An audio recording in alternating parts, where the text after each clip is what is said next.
ओम नमो भगवते वासुदेवाय।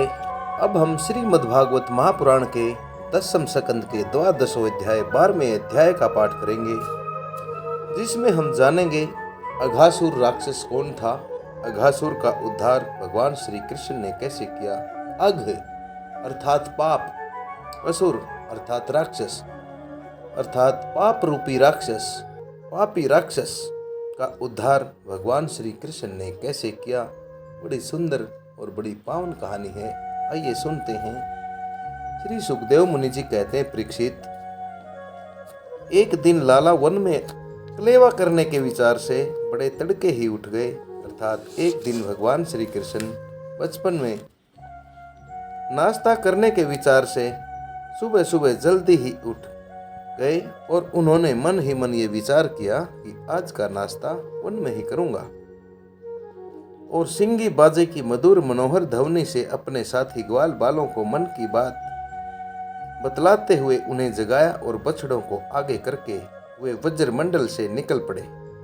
श्री कृष्ण के साथ ही उनके प्रेमी हजारों ग्वाल बाले सुंदर छींके, बेंत, सिंगी और बांसुरियां लेकर अपने हजारों बछड़ों को आगे करके बड़ी प्रसन्नता के साथ अपने घरों से चल पड़े। उन्होंने श्री कृष्ण के अगणित अर्थात अनगिनत बछड़ों में अपने अपने बछड़े मिला दिए और जगह जगह पर खेल खेलते हुए घूमने लगे। यद्यपि सब के सब ग्वाल बाल कांच, गुंगची, मणि और सोने के गहने पहने हुए थे, फिर भी उन्होंने वृंदावन के लाल पीले हरे फलों से, नई नई कोपलों से, गुच्छों से, रंग बिरंगे फूलों और मोर पंखों से तथा गेरू आदि रंगीन मिट्टी से अपने को सजा लिया। कोई किसी का छींका चुरा लेता तो कोई किसी का बेंत या बांसुरी चुरा लेता। जब उन वस्तुओं के स्वामी को पता चलता तब उन्हें लेने वाला किसी दूसरे के पास दूर फेंक देता, दूसरा तीसरे के पास और तीसरा चौथे के पास फेंक देता। फिर वे हंसते हुए उन्हें लौटा भी देते। यदि श्याम सुंदर श्री कृष्ण वन की शोभा देखने के लिए कुछ आगे बढ़ जाते तो पहले मैं छूऊंगा, इस प्रकार आपस में होड़ लगाकर सब के सब उनकी ओर दौड़ पड़ते और उन्हें छू छू कर आनंद से विभोर, आनंद से मगन हो जाते। कोई बांसुरी बजा रहा है तो कोई सिंगी ही बजा रहा है, कोई भंवरों के साथ गुनगुना रहे हैं तो बहुत से कोयलों के स्वर में स्वर मिलाकर कुहू कुहू कर रहे हैं। एक और कुछ ग्वाल बाले आकाश में उड़ते हुए पक्षियों की छाया के साथ दौड़ लगा रहे हैं तो दूसरी ओर कुछ हंसों की चाल की नकल करते हुए उनके साथ सुंदर गति से चल रहे हैं।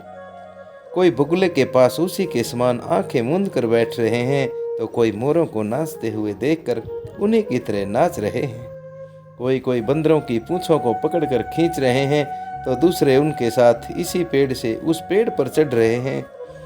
कोई उनके साथ मुंह बना रहे हैं तो कोई वन के साथ एक डाल से दूसरी डाल पर छलांग लगा रहे हैं। बहुत से ग्वाल बाल तो नदी के अंदर खेल में पानी को छपका रहे हैं और उसमें फुदकते हुए मेंढकों के साथ स्वयं भी फुदक रहे हैं। कोई पानी में अपनी परछाई देखकर उसकी हंसी कर रहे हैं तो दूसरे अपने शब्द की प्रतिध्वनि को ही भला बुरा कह रहे हैं। भगवान श्री कृष्ण ज्ञानी संतों के लिए स्वयं ब्रह्मानंद के समान अनुभव हैं। दास्य भाव से युक्त भक्तों के लिए अर्थात जो भक्त अपने को भगवान श्री कृष्ण का दास समझता है वे उनके लिए आराध्य देव परम ऐश्वर्यशाली परमेश्वर ही हैं, और माया मोहित विषय अंधों के लिए वे केवल एक मनुष्य पालक ही हैं। उन्हीं भगवान के साथ हुए महान पुण्यात्मा ग्वाल वाले तरह तरह के खेल खेल रहे हैं। बहुत जन्मों तक बहुत परिश्रम और कष्ट भोगने के बाद भी जिन्होंने अपनी इंद्रियों और अंतःकरण को वश में कर लिया है, उन्हीं योगियों के लिए भी भगवान श्री कृष्ण के पैरों की धूल बहुत दुर्लभ है। वही भगवान श्री कृष्ण जिन व्रजवासी ग्वाल वालों की आंखों के सामने रहकर सदा खेल खेलते हैं, उनके बड़े सौभाग्य की महिमा इससे अधिक और क्या हो सकती है। परीक्षित, इसी समय अघासुर नाम का महान दैत्य वहां पर आदमका। इससे श्री कृष्ण और ग्वाल बालों की सुखमय क्रीड़ा देखी न गई। अर्थात इस महादैत्य से उन ग्वाल बालों का बड़े प्रेम के साथ खेलते हुए वन के अंदर घूमना, उछलते हुए देखा न गया, उनके हृदय में जलन होने लगी। वह इतना भयंकर था कि अमृत पान करके, अर्थात जिन देवताओं ने अमृत को पीकर जो देवता अमर हो गए थे, उससे अपने जीवन की रक्षा करने के लिए सदा देवता चिंतित रहते थे और इस बात की सदा बाट देखते रहते थे कि किसी प्रकार से इसकी मृत्यु का अवसर आ जाए। अघासुर दैत्य पूतना का भाई और बकासुर का छोटा भाई था तथा कंस का भेजा हुआ ही था। वह श्री कृष्ण, श्री दामा आदि ग्वाल बालों को देखकर मन ही मन सोचने लगा कि यही मेरे सगे भाई और बहन को मारने वाला है, इसलिए आज मैं इस कृष्ण को इन ग्वाल बालों के साथ मार डालूंगा। जब ये सब मरकर मेरे उन दोनों भाई बहनों के मृत तर्पण की तिलांजलि बन जाएंगे, तब ब्रजवासी अपने आप मरे हुए के समान हो जाएंगे। संतान ही प्राणियों के प्राण हैं, जब प्राण ही न रहेंगे तब शरीर कैसे रहेगा। कहने का भाव यह है कि उस दैत्य ने ऐसा विचार किया कि सभी ग्वाल बालों के साथ ही श्री कृष्ण को भी मैं मार डालूंगा और इसके बाद समस्त ब्रजवासी अपने आप ही मर जाएंगे, क्योंकि संतान के न रहने से माता पिता वैसे ही टूट जाते हैं, वैसे ही मर जाते हैं। इसकी मृत्यु से ब्रजवासी अपने आप ही मर जाएंगे। ऐसा निश्चय करके वह दुष्ट राक्षस अजगर का रूप धारण कर रास्ते में लेट गया। उसका वह अजगर शरीर 1 योजन लंबे बड़े पर्वत के समान विशाल और मोटा था। 1 योजन तकरीबन 12,800 मीटर, दूसरे शब्दों में कहें तो तकरीबन 13 किलोमीटर का एरिया बनता है। यह अजगर इतना विशाल और लंबा था, वह बहुत ही अद्भुत था। उसकी नीयत सब बालकों को निगल जाने की थी, इसलिए उसने गुफा के समान अपना बहुत बड़ा मुंह फाड़ रखा था। उसका नीचे का होठ पृथ्वी से और ऊपर का होठ बादलों से मिल गया था। उसके जबड़े गुफाओं के समान थे और दाढ़ें पर्वत के चोटी के समान दिखाई जान पड़ती थी। मुंह के भीतर घोर अंधेरा था। जीभ एक चौड़ी लाल सड़क की तरह दिखती थी, सांस आंधी के समान थी और आंखें जैसे जंगल में आग लगी हो उसके समान धधक रही थी। अघासुर का ऐसा रूप देखकर बालकों ने समझा कि यह भी वृंदावन की कोई शोभा है। वे कौतूहलवश, वे जिज्ञासावश खेल ही खेल में अनुमान करने लगे कि यह मानो अजगर का खुला हुआ मुंह हो। कोई कहता, मित्रों भला बताओ तो, यह जो हमारे सामने कोई जीव सा बैठा है, यह हमें निगलने के लिए खुले हुए किसी अजगर के मुंह जैसा नहीं है। दूसरे ने कहा, सचमुच सूर्य की किरणें पड़ने से ये जो बादल लाल लाल हो गए हैं, वे ऐसे मालूम होते हैं मानो ठीक ठीक इसका ऊपरी होठ ही हो, और उन्हीं बादलों की परछाई से यह जो नीचे की भूमि कुछ लाल लाल दिख रही है, वही इसका नीचे का होठ जान पड़ता है। तीसरे ग्वाल बाले ने कहा, हाँ सच तो है, देखो तो सही, क्या ये दाईं और बाईं ओर की पहाड़ की गुफाएं अजगर के जबड़ों की होड़ नहीं करती, अर्थात जब अजगर के जबड़ों की तरह नहीं दिखाई देती, और ये ऊंची नीची शिखर पंक्तियां तो साफ साफ इसकी दाढ़ें मालूम पड़ती हैं। चौथे ने कहा, अरे भाई, यह लंबी बड़ी सड़क तो ठीक अजगर की जीभ के समान ही मालूम पड़ती है, और इन्हीं गिरी सुरंगों के बीच का अंधकार, अर्थात पहाड़ी की जो सुरंगें हैं, इनके बीच का जो अंधकार है, उसके मुंह के भीतरी भाग को भी मात करता है, उसके भीतरी भाग को भी माफ कर देता है। किसी दूसरे ग्वाल बाले ने कहा, देखो देखो, ऐसा जान पड़ता है कि कहीं इधर जंगल में आग लगी हो, इसी से यह गर्म और तीखी हवा आ रही है, परंतु अजगर की सांस के साथ इसका क्या ही मेल बैठ गया है, और उसी आग से जले हुए प्राणियों की दुर्गंध ऐसे जान पड़ती है मानो अजगर के पेट में मरे हुए जीवों के मांस की ही दुर्गंध हो। तब उन्हीं में से एक ने कहा, यदि हम लोग इसके मुंह में घुस जाएं तो क्या यह हमें निगल जाएगा? अजी यह क्या निगलेगा, कहीं ऐसा करने की ढिठाई की तो एक क्षण में यह भी बकासुर दैत्य के समान ही नष्ट हो जाएगा। हमारा यह कन्हैया इसको छोड़ेगा थोड़े ही। इस प्रकार कहते हुए वे ग्वाल बाल बकासुर को मारने वाले श्री कृष्ण का सुंदर मुख देखते और ताली पीट पीट कर हंसते हुए अघासुर के मुंह में ही घुस गए। उन अनजान बच्चों की आपस में की हुई भ्रमपूर्ण बातें सुनकर भगवान श्री कृष्ण ने सोचा कि अरे इन्हें तो सच्चा सर्प भी झूठा दिखाई देता है। परीक्षित, भगवान श्री कृष्ण जान गए कि यह राक्षस है, भला उनसे क्या छिपा रहता है, वे तो समस्त प्राणियों के हृदय में निवास करने वाले हैं। अब उन्होंने यह निश्चय किया कि अपने मित्र ग्वाल बालों को उसके मुंह में जाने से बचा लें। भगवान इस प्रकार सोच ही रहे थे कि सब के सब ग्वाल बाल बछड़ों के साथ उस दैत्य के, उस असुर के पेट में चले गए, परंतु अघासुर ने अभी उन्हें निगला नहीं। इसका कारण यह था कि अघासुर अपने भाई बकासुर और बहन पुतना के वध को याद करके इस बात की बाट देख रहा था कि उनको मारने वाले श्री कृष्ण मुंह में आ जाएं, तब सबको एक साथ ही निगल जाऊं। भगवान श्री कृष्ण सबको अभय देने वाले हैं। भगवान श्री कृष्ण सबका भय दूर करने वाले हैं। भगवान श्री कृष्ण सबका डर दूर करने वाले हैं। अब उन्होंने देखा कि ये बेचारे ग्वाल बाले, जिनका एकमात्र रक्षक इस वक्त मैं ही हूँ, मेरे हाथ से निकल गए और जैसे कोई तिनका उड़कर आग में गिर पड़े, वैसे ही अपने आप मृत्यु रूप अघासुर की पेट की आग का ग्रास बन गए हैं, भोजन बन गए हैं। तब देव की इस विचित्र लीला पर भगवान को बड़ा आश्चर्य हुआ और उनका हृदय दया से भर उठा। वे सोचने लगे कि अब मुझे क्या करना चाहिए, ऐसा कौन सा उपाय है जिससे इस दुष्ट की मृत्यु भी हो जाए और इन संत स्वभाव वाले भोले वाले बालकों की हत्या भी न हो। ये दोनों काम कैसे हो सकते हैं? परीक्षित, भगवान श्री कृष्ण भूत भविष्य और वर्तमान सबको प्रत्यक्ष देखते रहते हैं। उनके लिए यह उपाय जानना कोई कठिन नहीं था। वे अपना कर्तव्य निश्चय करके स्वयं उसके मुंह में घुस गए। उस समय बादलों में छिपे हुए देवता भय के कारण हाय हाय पुकार उठे और अघासुर के हितैषी कंस आदि राक्षस बड़े हर्ष प्रकट करने लगे, बड़े खुश होने लगे।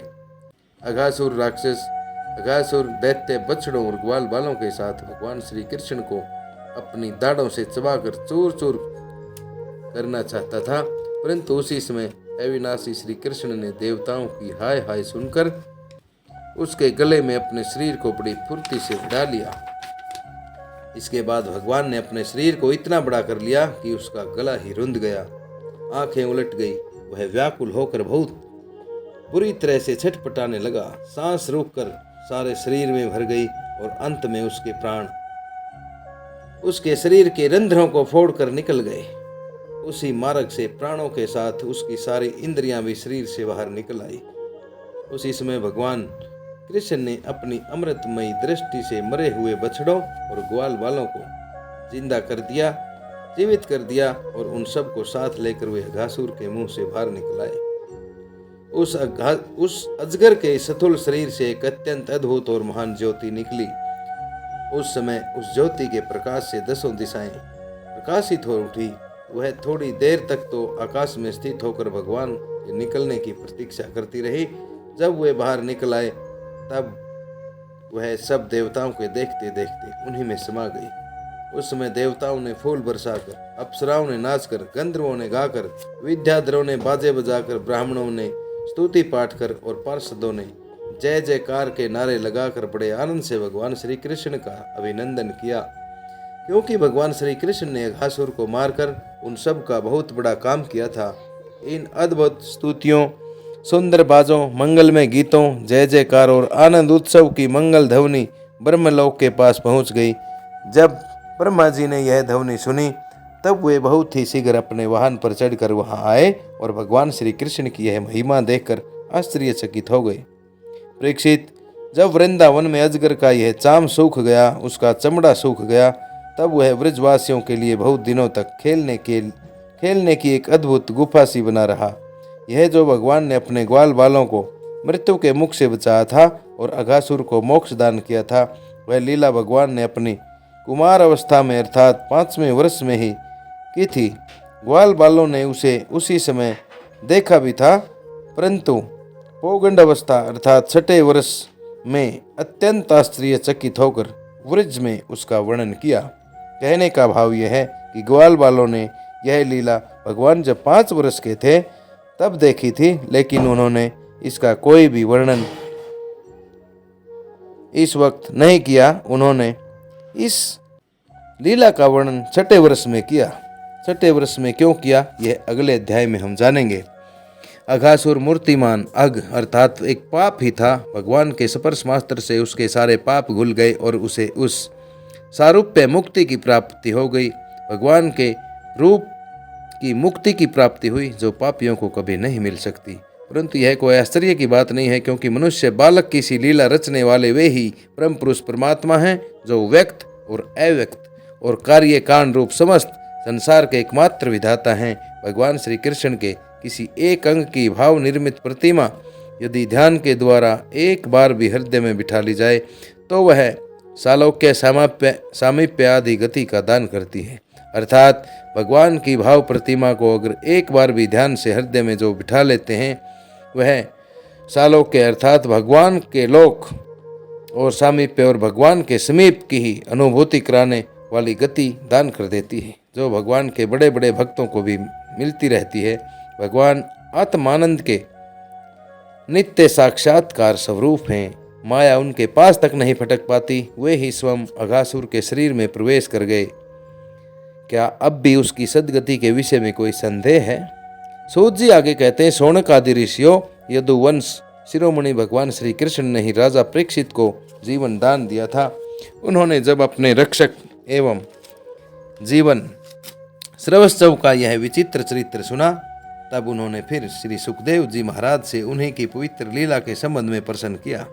इसका कारण यह था कि भगवान की अमृतमयी लीला ने परीक्षित के चित्त को अपने वश में कर लिया था। राजा परीक्षित ने पूछा, भगवान आपने कहा कि ग्वाल बालों ने भगवान की हुई लीला 5 वर्ष की अवस्था में भगवान ने जो अघासुर को मारने की लीला की थी वो 5 वर्ष की उम्र में व्रज के अंदर की थी। अब इस विषय में आप कृपा करके यह बतलाइए कि एक समय की लीला दूसरे समय में वर्तमानकालीन कैसे हो सकती है। महायोगी गुरुदेव, मुझे इस आश्चर्यपूर्ण रहस्य को जानने के लिए बड़ा कौतूहल हो रहा है, आप कृपा करके बतलाइए। अवश्य ही इसमें भगवान श्री कृष्ण की विचित्र घटनाओं को घटित करने वाली माया का कुछ न कुछ काम जरूर होगा, क्योंकि और किसी प्रकार ऐसा नहीं हो सकता।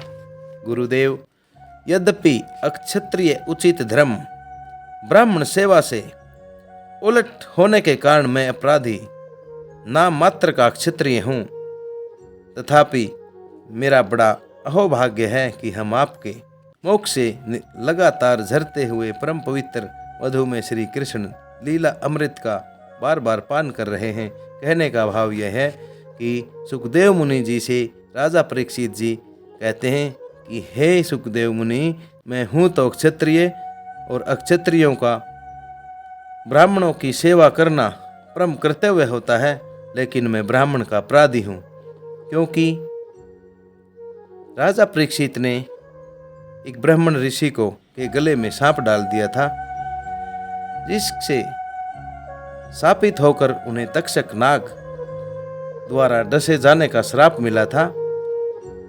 यहाँ इसी वजह से राजा परीक्षित अपने आप को अपराधी मानते हैं और कहते हैं, हे सुखदेव मुनि जी, मैं अपराधी होने के कारण भी मेरा बड़ा अहोभाग्य है कि मैं आपके मुख से श्री कृष्ण लीलाओं का अमृतमयी पान बार बार कर रहा हूँ। सूत जी कहते हैं, भगवान के परम प्रेमी भक्तों में श्रेष्ठ शौनक जी, जब राजा परीक्षित ने इस प्रकार प्रश्न किया तब श्री सुखदेव जी को भगवान की वह लीला याद हो आई और उनकी समस्त इंद्रियां तथा अंतःकरण विवश होकर भगवान की नित्य लीला में खिंच गई। कुछ समय के बाद धीरे धीरे श्रम और कष्ट से उन्हें ब्रह्म ज्ञान हुआ, बाह्य ज्ञान हुआ। तब वे परीक्षित से भगवान की लीला का वर्णन करने लगे। जिस लीला का वे वर्णन करने लगे ये अब 10वें स्कंद के 13वें अध्याय में हम सुनेंगे। इस प्रकार सभी श्रोताओं द्वारा श्रीमद् भागवत महापुराण के 10वें स्कंद का यह 12वां अध्याय अघासुर वध नामक अध्याय सभी श्रोताओं द्वारा सुना गया। श्रीमद् भागवत महापुराण, जो कि एक सनातन महापुराण है, ओम नमो नारायण चैनल का मुख्य उद्देश्य सनातन धर्म का प्रचार और प्रसार करना ही मुख्य उद्देश्य है। आप सभी श्रोताओं से नरेंद्र कौशिक की बार बार विनती है कि सनातन धर्म के प्रचार और प्रसार के लिए कृपा चैनल को अवश्य सब्सक्राइब करें तथा इन पुण्यमयी कथाओं को आगे से आगे प्रसारित करने के लिए शेयर करके पुण्य के भागी बने।